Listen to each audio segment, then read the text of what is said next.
बहुत समय पहले एक छोटे से गांव में एक नवविवाहित जोड़ा रहने आया। उन्होंने गांव के किनारे एक पुराना बंगला किराए पर लिया था। गांव वाले उन्हें देखकर थोड़े हैरान थे, क्योंकि वह बंगला कई सालों से खाली था। कहते थे कि वहाँ एक चुड़ैल का वास है। गांव की बूढ़ी अम्मा ने उन्हें चेतावनी दी थी। बेटा, उस बंगले में रात के तीसरे पहर लाल जोड़े में एक औरत दिखाई देती है।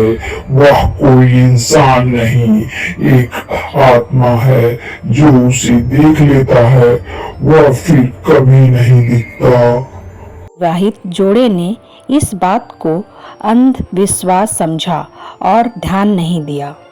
रात हुई, बाहर तेज बारिश होने लगी, बिजली कड़क रही थी। अचानक बंगले के बाहर किसी के चलने की आवाज आई। पत्नी ने खिड़की से झांक कर देखा, एक औरत लाल जोड़े में भीगती हुई खड़ी थी। वह सीधा बंगले की ओर बढ़ने लगी।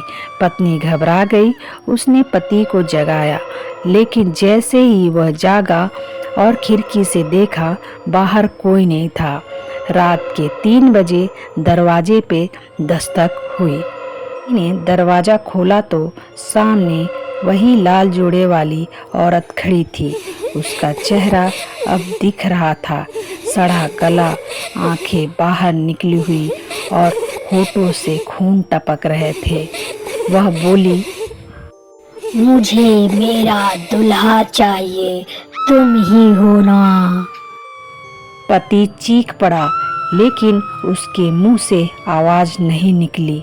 औरत ने उसका हाथ पकड़ा और दोनों गायब हो गए, जैसे कभी थे ही नहीं।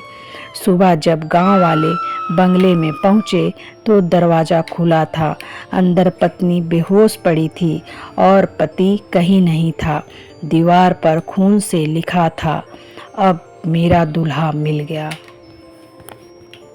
उस दिन के बाद कोई उस बंगले में रहने नहीं गया और बरसात की रातों में आज भी कभी कभी वहाँ लाल जोड़े में एक औरत दिखाई देती है, अपने अगले दूल्हे की तलाश में।